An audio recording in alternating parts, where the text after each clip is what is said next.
Hey guys, I'm learning TFT. In this video, I'm going to go through some of the games I played in the Tactician's trials for Cup number 3 in set 12. This is the highest tournament finish I've ever had in a single day. I finished 4th overall today. I'll add a caveat here that there were actually a lot of technical issues with my lobby in games 1 and 2 that we actually had to play a 5-person lobby with Preston and David as here. So they also, Preston actually went 5th and 1st, but it was a 5-player lobby. So I went 2nd and 3rd in those 2 games. But I did finish pretty well on the day. I finished 4th overall. And so I wanted to go through my games less so as a holistic VOD review, but more specifically analyzing the end of stage 1, the 2-1 decision, and then more importantly, direction of where to go. I think that's where I made a lot of good decisions, particularly in my first place games around playing uncontested. I would attribute a lot of my success in the tournament today to identifying good lines, but this 6th place here, I really struggled with figuring out direction that was uncontested. And so I'm going to go through these games to analyze more closely which direction I maybe could have played better given the item components that I had, the augment selection, and the likely directions of my opponents. But if I'm just looking at kind of overall on the day, it seems like the meta was pretty diverse. There were a lot of things that were working across the board. So I think that's where the line selection becomes really interesting, and that's what I'm going to dive into in this video. So the first game, this is the 5-person lobby, and before this game, I was really looking at Weijin Iverson's VODs. I saw him playing a ton of shapeshifter smolder lines in the late game and playing around frost early games with shapeshifters, and then also considering playing Hui. So that was a kind of line I was trying to angle a little bit more. As far as these item components go, Stairx and IE seem like the most obvious slams, especially since I have a Jace. If I'm prioritizing early game, I would just slam Stairx, though IE is much better for angling Varus and Smolder in the late game.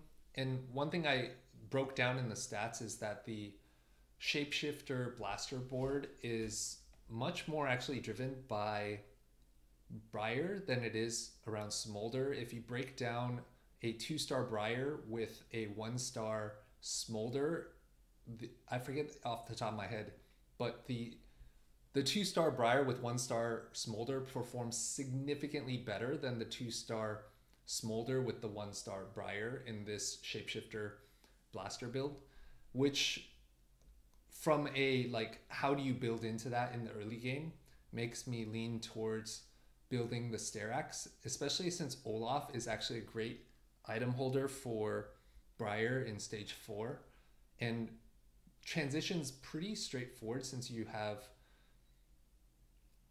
Swain, and you're playing around Zillion and Twitch in the early game with Frost. So there's like a pretty natural transition towards Briar. So here I was thinking I could slam the Stairx on Jace. Pandora's bench leans towards reroll, so I wasn't going in that direction. Pandora's items is kind of wasteful in this situation. And Patience is a Virtue actually performs pretty well in the stats. Let me actually pull that up.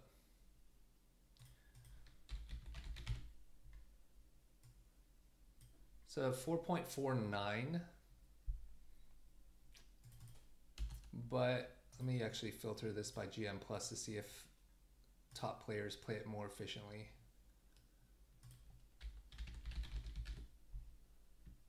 Still 4.49, but 16% win rate. It actually has a really high win rate, and I would have expected this to have a much more focus on reroll lines, like let's say mage reroll. But it's actually pretty flexible, And I've looked at like the data on this as far as like unit directions, and that you could use this to like kind of full open and be able to have, because it gives you 4 gold a round if you don't buy anything. So if you compare that to, let's say, what good precise planning, this gives you 2 gold a round if you're able to optimize for it every round, whereas this gives you 4 gold a round, which can give you a big payoff later.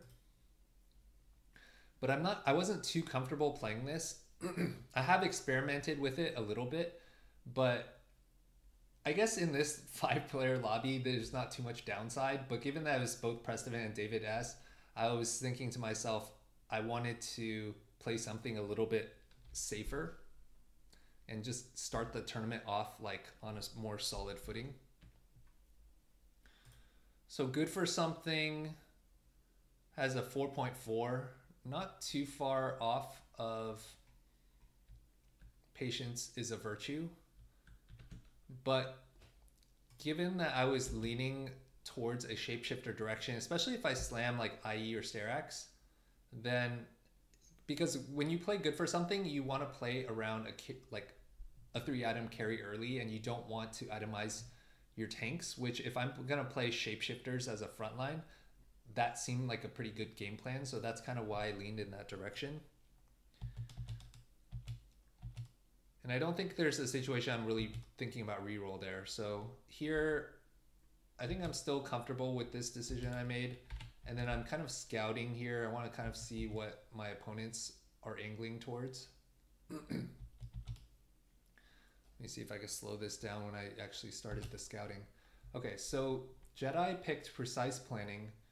It's a Ziggs 2 with a Shapeshifter frontline. Could be trying to hold units for multis. Maybe a Cassidon reroll.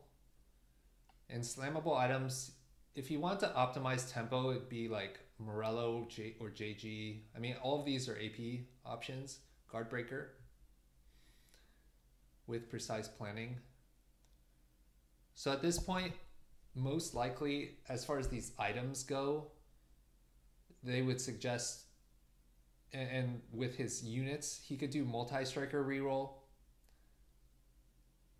Although I don't think JG is necessarily the best for that. If anything, I would say this is leaning towards a Rise direction with a Morello or JG slam. And he'll get a good amount of econ. In any case, I don't think I'm being contested by Jedi. Because, or Jedi, I'm not sure how to pronounce his name. Since I'm most likely going to play towards either Sterax or IE, and he's playing more towards an AP angle. I went through Gabby a little bit too quickly. Prestivan has a Warwick 2 with possible Shojins, Shiv, or GS Slam, none of which are great with this unit opener. Shojin is just Shojin and GS just aren't great opening slams. I guess Shojin you could play towards Varys, and he does have the blaster, or towards Mage line. And he does have this duplicator, which would open him to some type of reroll as well, like a 3-cost reroll. Which I saw a lot of this Frost Hui reroll today. I'm just going to use this video as more of like just a talking out loud analyzing. So this is going to be a little bit of a slower video. But on Frodan's stream, they were talking about Hui reroll with, what is it? Rumble 4 Vanguard, so it'd be Warwick, Mordekaiser, and Tom Kench. And then the back line you have Zillion and Bard. This is your level 7 board where you try a 3-star Hui. So he does have a setup towards this here, because then he could slam Shojin with maybe a red buff or Nashers or Static Shiv on Hui. So that's a possible angle that Precedent could play towards. And then David Az, interestingly, is holding 2 Syndras with an Eldritch opener. He does already have the Twitch 2 and is also probably leaning AP. So actually all 3, Jetty, Precedent, and David are all leaning towards AP. Let me see if I can go back to Gabby. Let me slow it down a little bit.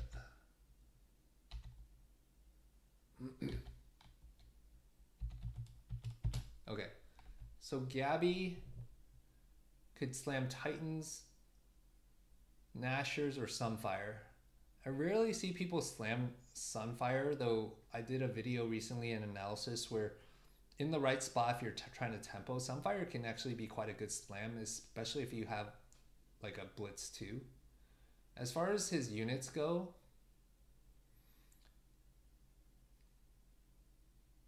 he doesn't have great direction as far as these items. I mean, Titans is probably the best slam, or Nasher, but he doesn't have any like clear direction right now. I mean, he could play towards Callista. These are actually quite good Callista items. So when I'm thinking back to my own board, we got 3 AP direction and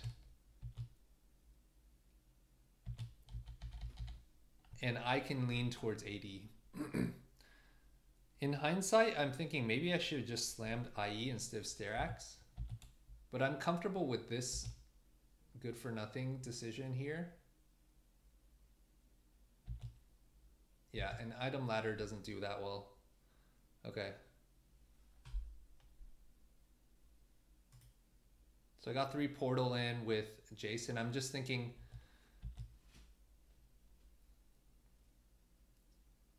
I'm thinking I want to lean towards, yeah, just slamming Sterax, and then with the open glove I can do like a Hodge. All right, so I'm pretty comfortable with this line, and from here I can play down towards sticking with going down, trying to play Briar and Blasters, or I can go towards a Warriors line. So I'm just gonna skip ahead now and see kind of how it plays out in stage. Let's go to 3-2. So my stage 2 went pretty well. David Az is leaning towards likely a rise angle. And here, Golden Quest, it's kind of meh. I don't think this portal is playing on a gold portal. And then these other 2 augments aren't great either.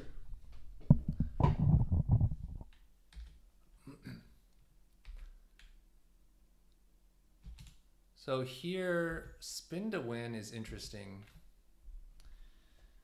I have open cloak. Sterax isn't great, and I usually spin to win, you want to have a Wukong already held. So that's why if I had a Wukong here, I might have taken this. It would just make stage 3 really easy. Though the Sterax isn't great still. Avenge the Fallen with either Warriors or Briar is actually quite good. But at this point, I'm thinking I want a 3-item Jace. And there's a lot of good... And also I have a naked Nico here who can just generally be a good holder of stuff. So that's why I take Portable Forge.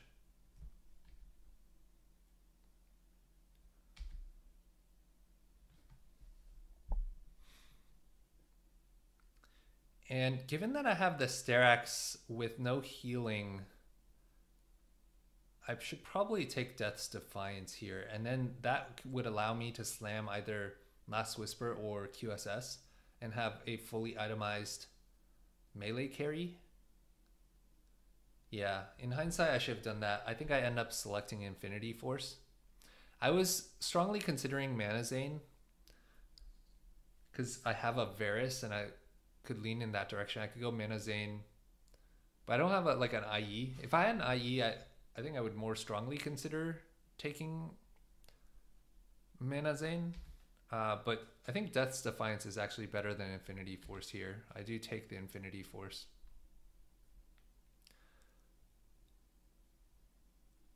All right, so we're gonna skip ahead. I slammed the Last Whisper.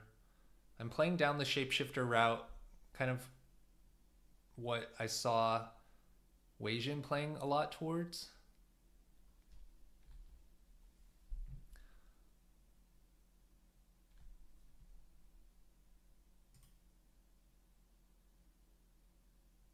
And this itemization got a little bit awkward here. I got Shojin, and I got teaming up here.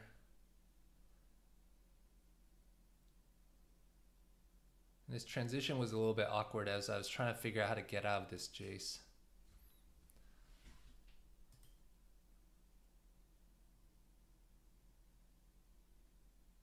Yeah, so Olaf was kind of my solution to this stage 4 that I saw Wei Jin do really well with. It's just a naked Olaf. Naked 3-item Olaf on stage 2 can just, if you're not winning rounds, at least you're not getting steamrolled and losing a ton of HP.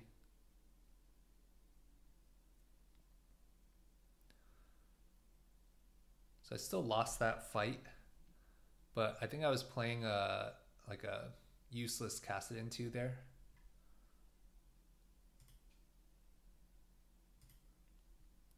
All right, so Olaf helps me get through stage 4. Precedent hits Ahoy 3, so he does look like he's angling towards that board that I had mentioned. That seems like a lot of the top players have been experimenting with, which I might want to experiment with more as well.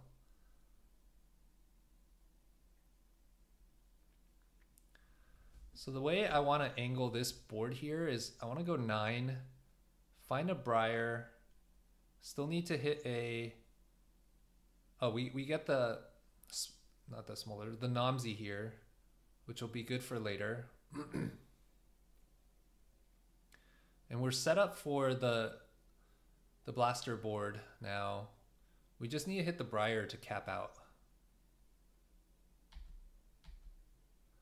I want to see what Precedent's board looks like.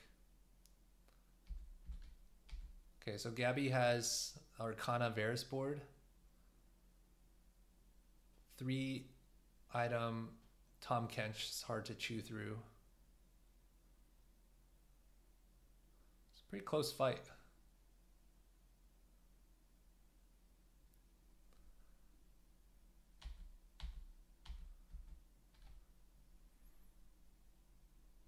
All right, I'm going to jump ahead a little bit more. Okay, we're going to play Precedent next. I actually wanted to take a closer look at his board. Okay, so what is this here? Is that Gwen? Okay, yeah, that's a Gwen. So instead of the Bard, he has the Gwen with the 4 Vanguard frontline. AFK into Clockwork, Artifact, Mana Zane here. Hit these 2 3-stars. Okay. Let's see how this Hui does. I think Rainplosion was talking about how this is an underplayed board. So I'm able to take down his Ghost. Let's see how, and Precedent gets knocked out there. Okay. All right, I'm reasonably confident with how this game went. I think if anything, I could have slammed the IE instead of the Sterax in the early game, which would have allowed me to play more around like hunters in the mid game. I think that's what I've seen Wei Jin do a lot more of.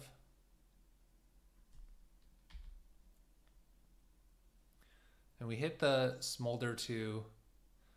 And as I mentioned earlier, a lot of the strength of Smolder in the stats is actually tied to Briar 2 specifically. And I got the Mage Emblem because I was losing and it helped me get the Smolder 2.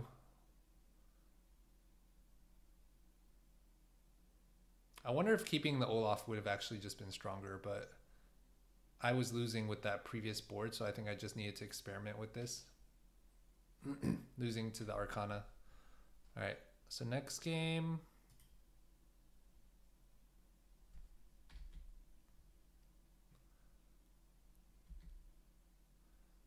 I'm trying to play around this Shapeshifter Hunter board again.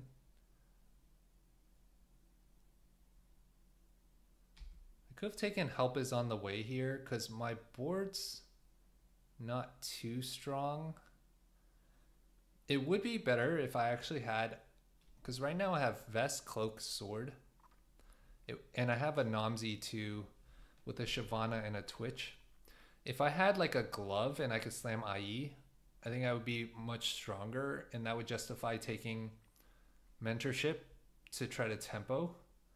But given that my best slam right now is probably like BT or Stoneplate on my Shyvana, I don't think that's strong enough to justify tempoing, in which case I maybe should have just taken Help Is on the Way.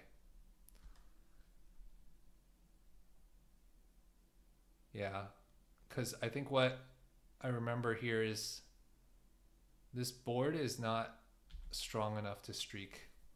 Like Jedi has 2/2-stars. The Pyro Emblem's not doing anything, but he can slam Guardbreaker on his Seraphine, and that would beat me. We have a Prestevant has Band of Thieves, so the Thieves Gloves. 2-star Frontline with Slammable Redemption. Yeah, like in hindsight here, I think I should have taken Help Is on the Way. And I even took this Charm, which I don't think no, okay, I was able to get Poppy from this.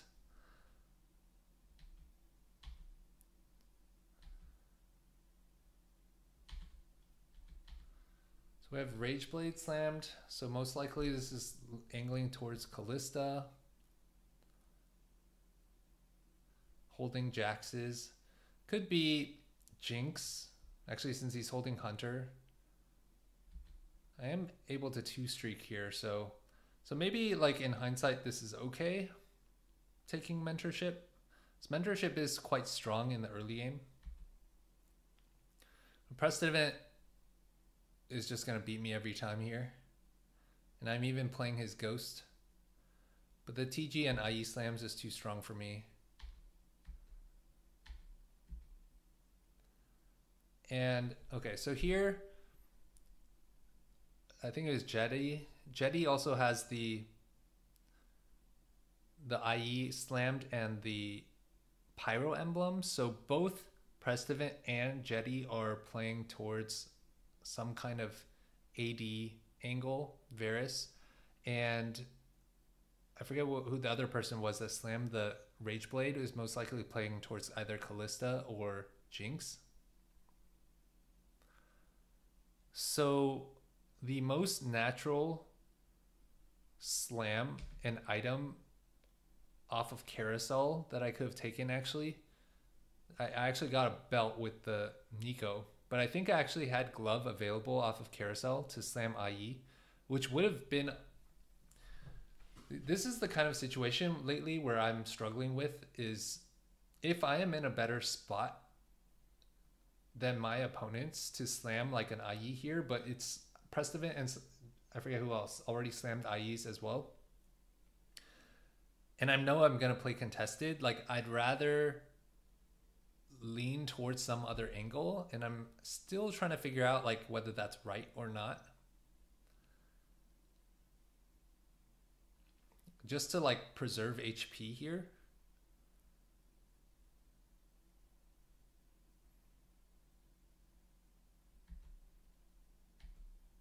But most likely I'm not winning these fights anyway because my front line's not strong enough. Yeah, so I lost 3 fights in stage 2. In hindsight, I should have taken help is on the way just because I didn't have the IE straight up. And so I think I'm okay with not taking IE off carousel and trying not to contest. Although now I get a glove. And so here again, I could slam IE to try to preserve HP, but then I'm going to end up in the same situation. So I think what I'm doing is, I want to say I slam guard breaker here.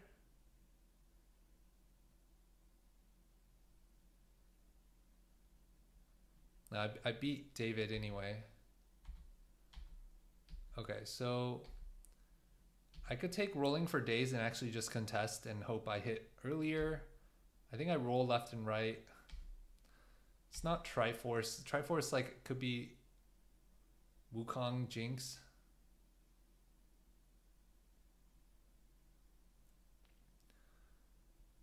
Yeah, it's still not clear to me.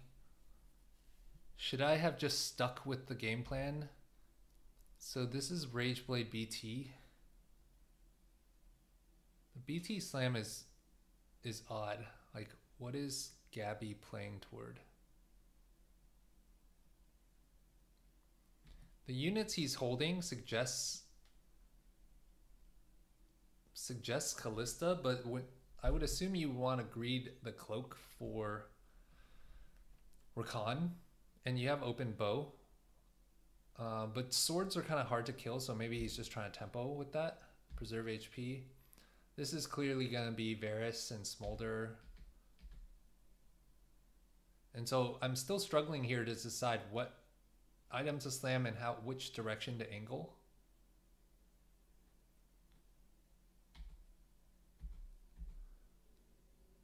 But these hunters are pretty stable in the early mid game, especially if I had slammed an IE, which could have actually saved me some HP, though like 86 HP is still pretty healthy.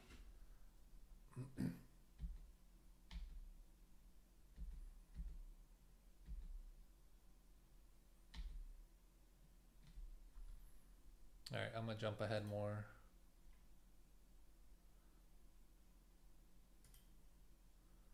So I get dropped a karma. Okay, and then let's go back a little bit. So here I get What the Forge, which changes the game plan, especially since I already had a karma and a Fiora. Yeah, so at this point I'm just playing Preserver Karma. And given these items, they're pretty good karma items. And I just put together a video on my last video on artifact combos, which let me make these decisions a lot quicker.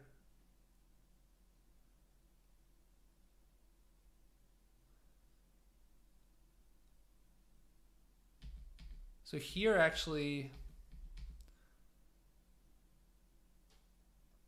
overkill, Ludens.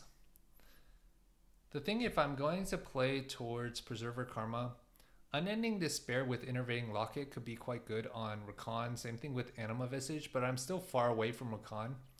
And Trickster's Glass would actually be much stronger right now on Shyvana. Oh, especially Tricks. Wait, no, that's Suspicious Trenchcoat.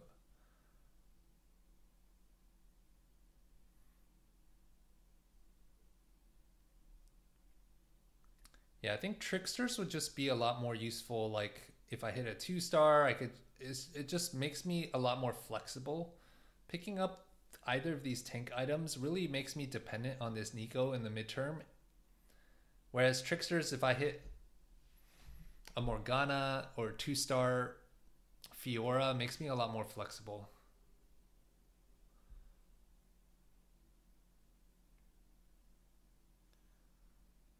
Also, I should have been rolling down way more. I should not be at 50, 70 gold here. What am I? Oh, it's because I was off interval. Okay. I was off interval because of a charm. All right, so I assume I roll down here.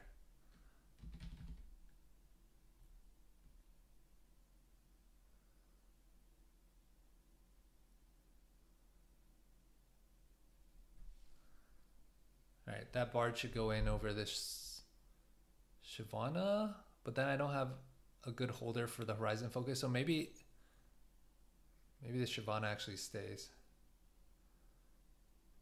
I think I actually naked sell the Shyvana, which would probably be a mistake.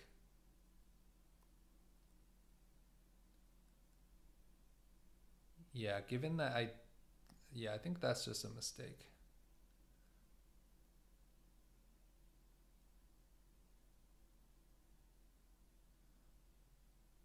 And I have a Fiora 2 doing nothing. So I don't have items. Yeah, I think that's where like even the Trickster's Glass would have been better. All right, I'm gonna jump ahead. I think the direction I took in that game is fine. My final board. See what my final board looked like. Yeah, I just didn't hit the Recon 2. And I didn't have these two itemized. I did end up with like an amazing combination. The Mana Zane Blighting Jewel on Karma, but because my front line was so bad, it didn't give Karma enough time to actually hit escape velocity. And then I got all this gold and my APM was just too slow to be able to take advantage of it. And I wasn't even sure how to like transition into this. I could have sold this Karma. Yeah, that's too dizzy.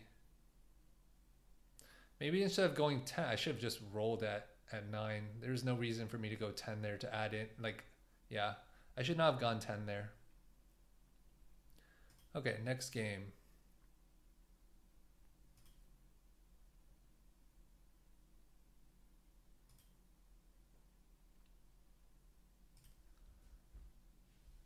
Okay, I think this is the game. All right, this is the real game that I wanted to go over. That I was actually very lost on. Okay, okay, here we go. Let's go through these. So this is Frying Pan. And I already in my mind know that Rise is going to be extremely popular on Frying Pan because you get Scholar emblem off of a Frying Pan in a tier, which is extremely strong. So this Scotty can already go in that direction. This looks not necessarily like Rise. Could be Callista angle or Mage. Actually Mage, because Rod and Frying Pan plus the 2 1-cost mages here. Although no tiers.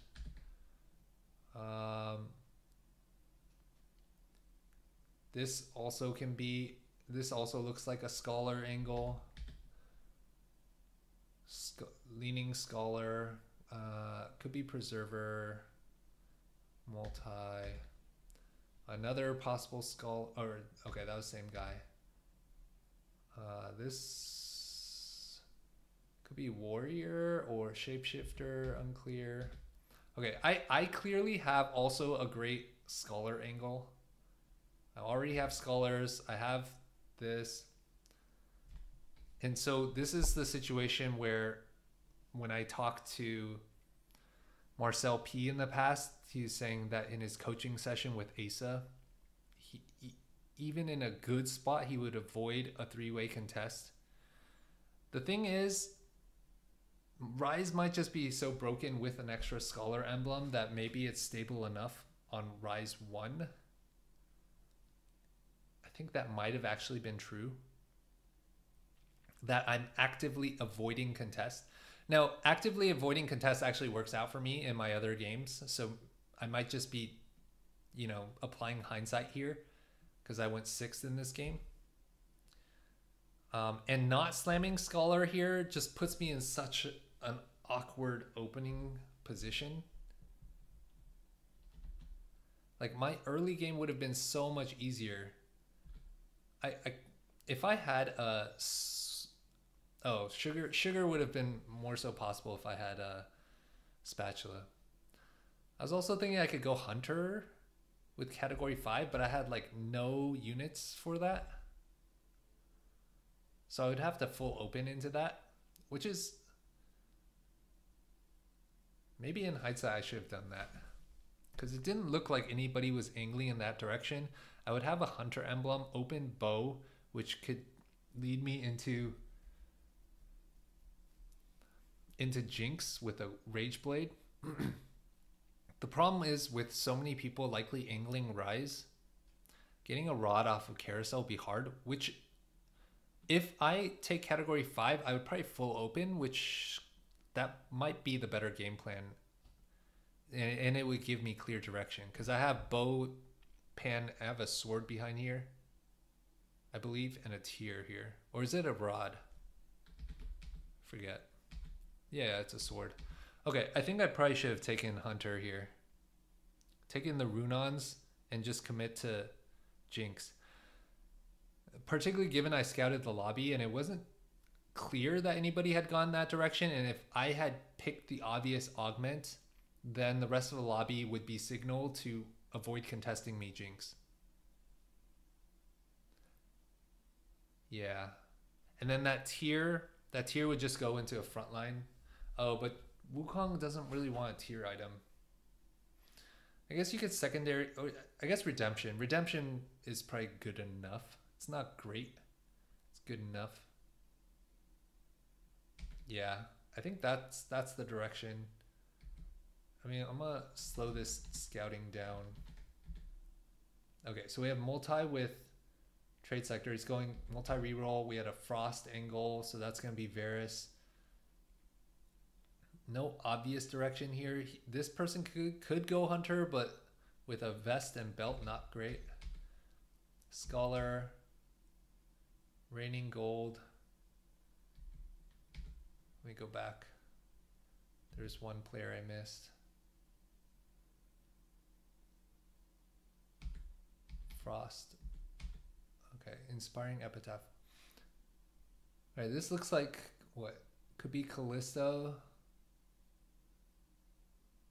Could be Scholar.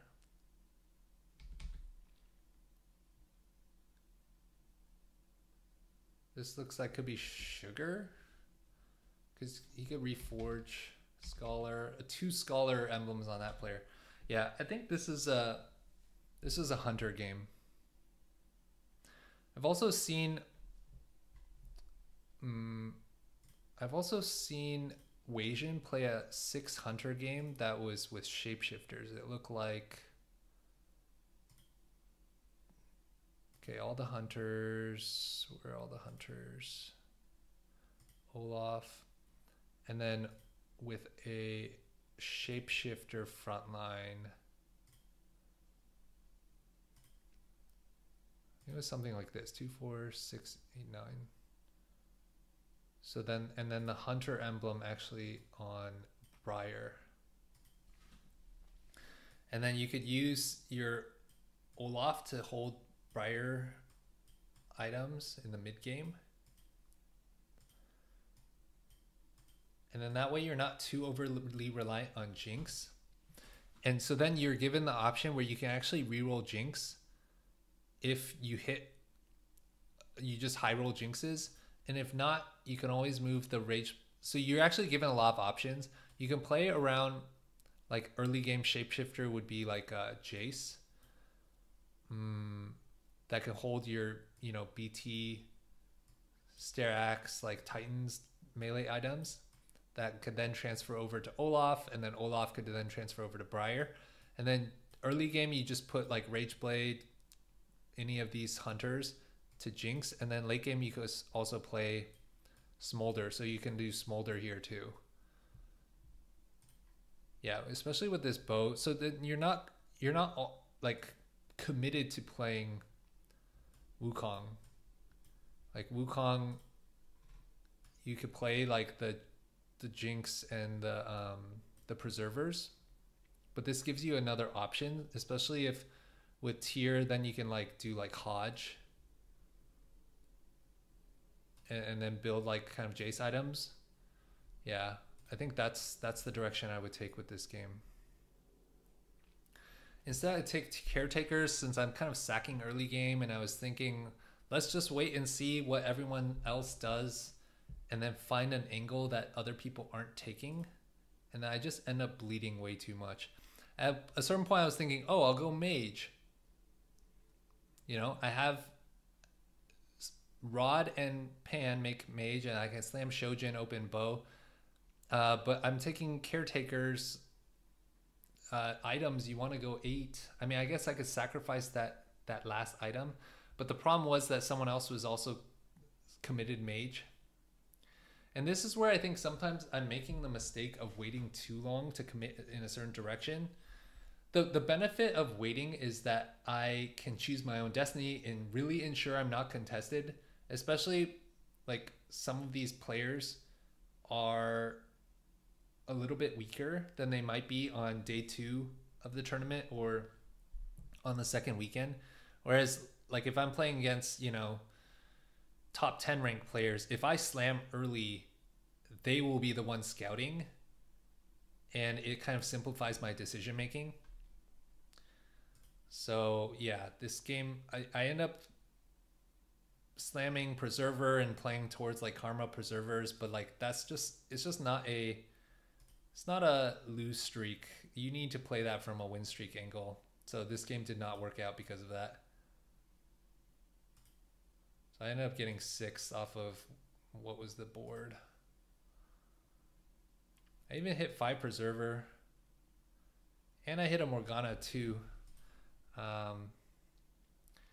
But this board, even if you hit, like I hit Gwen 2, Morgana 2, it's just not, it's not stable at 8. Like you need to go 9. You need to hit, like I need to have like Fiora 2 or Briar 2.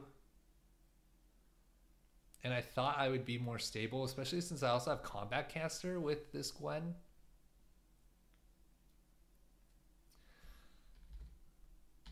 But I just bleed out. All right, so that kind of goes through the main points I wanted to cover. This game actually worked out really well. Partially because I slammed early, which I think made other players signal to other players to not contest me, perhaps. And I got fortunate with a portal emblem. So we saw in Grea's video recently that portal is just, 8 portal is extremely stable with even just a rise. So that game went pretty well. Yeah, this was the 8 portal first.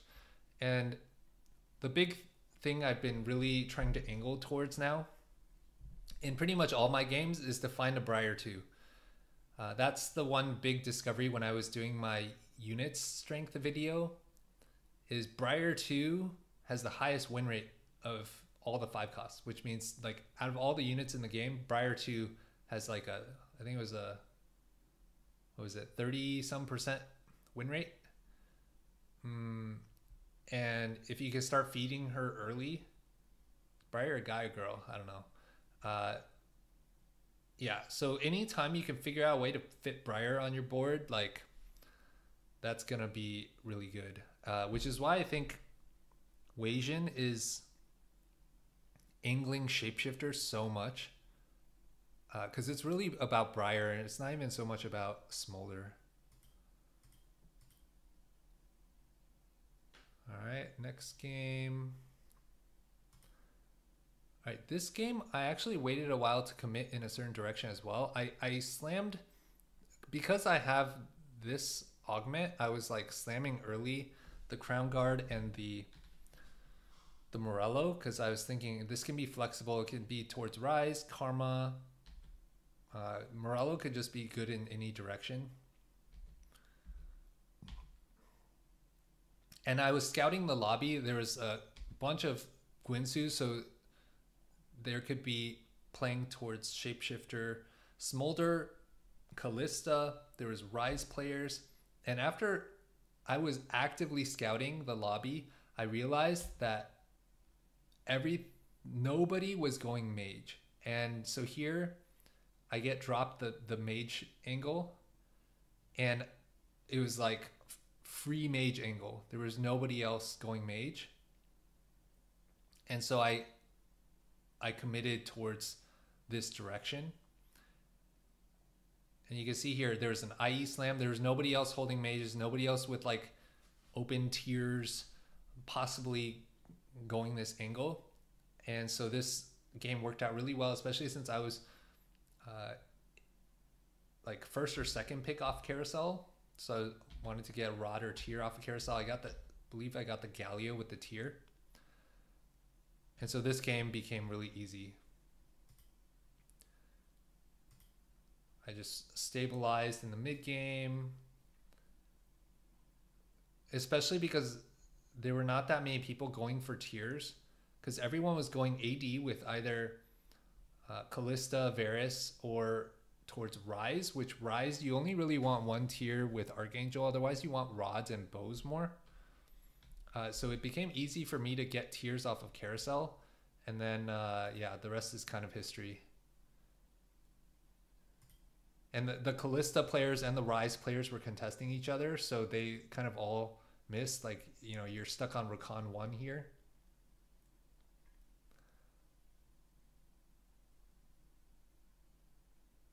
One thing that actually was performing pretty well in this tournament was Jinx. Jinx and Wukong reroll was doing pretty well, which we saw that other player was playing Jinx. When there's the situation where there's one person playing Jinx, one player playing Mage reroll, it just makes it a lot easier for both sides to hit. And if I suspect that there's going to be more people playing that Hui reroll with the Hui and Mordekaiser, especially if we see that kind of situation, it makes sense for at least one person to be taking, like, if there's two people playing 3-cost mage or 3-cost reroll, there should be someone joining as the third option. It just makes it so much easier for everyone to hit. And I suspect that the meta may angle in that direction. Yeah, so I finished first in this game. Yeah, we have the Jinx reroll here. You see Rise contested with Rise, didn't work out well. Callista and Callista contest. And the thing was, this Rise player is also playing Preserver. So like Callista is just so contested that relying on Callista as your front line is extremely challenging. I think that's one of the hardest parts right now with Callista. Like, Callista's really strong, don't get me wrong, but you really need to hit that Rakan 2. And in stage 4, Rakan 2 is probably more important than Callista 2. Because if you get the Rakan 2, you can just scale with the Callista 1. But if you have Rakan 1, it gets taken down. Your Callista 2 doesn't even have time to scale. But Wukong 2 has actually been quite stable in stage 3. All right, let's take a look at this last game. I went Deja. Here I was just thinking, I think I was already like pretty high up in the ranking, so I think I was almost guaranteed to get into the day 2 anyways at this point. So I was just thinking I'll just go for a safe top 4. I already had a Galio out of the box and a bow, so yeah, this one was kind of I guess we could go back to my augment decision at 2-1 to see if it would have made sense to take anything different. I have sword, belt, bow with a portal opener. I could angle mage since I have a Soraka. If I went that direction, I'd probably slam the Nasher if I wanted to streak, but I don't have 3 mage. And then try to find a tier off carousel, which is kind of hard if I'm trying to tempo. I could slam GS, open belt, but that's not great. So yeah, I don't think it's Spoils of War or Keepers. Champion delivery. Like, nobody else was playing mage. So I'm thinking, okay, that angle is like pretty safe. I could go Cluttered Mind, or I could go big gains, like 1-cost mage reroll. but you'd much rather have Learning Dispel. I could have also gone Cluttered Mind. So if I didn't go Deja, I think I'd probably go Cluttered Mind. But Deja here, the main problem is finding enough rods, which would mean I need to open. But like, yeah, it worked out okay. I pretty much was just sacking and was able to like get rods, and I hit ahead of curve. The main thing was I wasn't able to find this Mordekaiser 3, which kind of hurt me. And there was a 10 portal player in this game. And a Wukong Jinx player.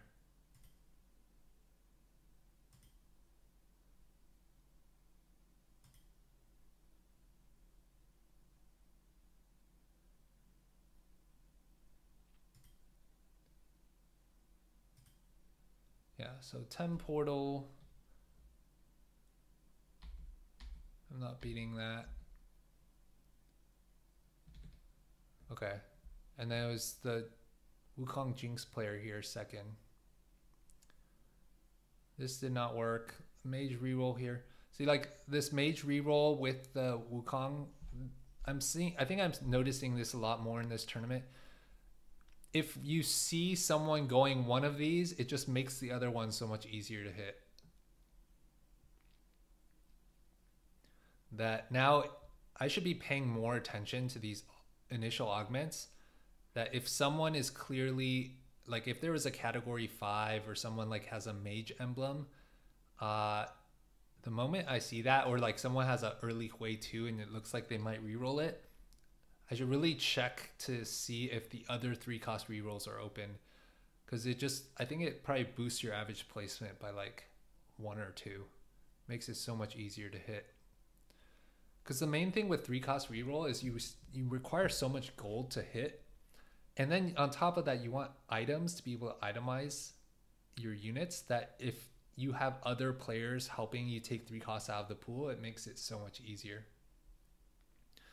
All right, cool. So I think the main thing was this 6th place game.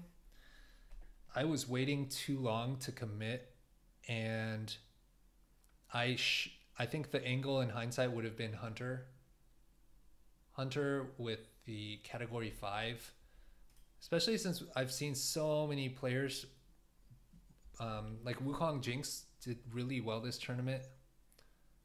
And you're like, typically there's someone trying to play mage, and especially in that lobby with the frying pan, there was someone else going mage. You can expect someone to probably try to go mage with frying pan. So yeah, Hunter makes a lot of sense on frying pan. Like I think frying pan, like mage, Hunter, scholar, and like preserver are probably the main angles that people play towards. Like 6 warriors in is good. But yeah, I think overall I was pretty happy with my performance in this tournament. I did far better than I expected. And the first place, I think, were high roll, but also I was pretty actively scouting in stage 1 and early stage 2 to find the angle that was not contested. And so I think just being able to continue to do that and identify what the meta is. And the tough part, I was talking to Marcel about this, is like going through all of your opponents quickly on the augment selection at 2-1, identifying probable direction, and then making a snap decision yourself on the direction you want to go to try to slam in tempo. It's like so hard, so much information to process in such a short period of time. And I have an idea that I have for maybe a near future video of just like really slowing it down on 2-1 and trying to predict for every player, given their components and augments, what their direction is with some like probability, and then comparing it with their end game to see what they actually picked, so that I can just make those decisions quicker. I think will make a huge difference. Cool. So thanks for watching this video. I hope you enjoyed it. If you have thoughts and analysis that you'd like to add, I would really appreciate hearing your thoughts in the comments. Thanks for watching, and I'll see you in the next one.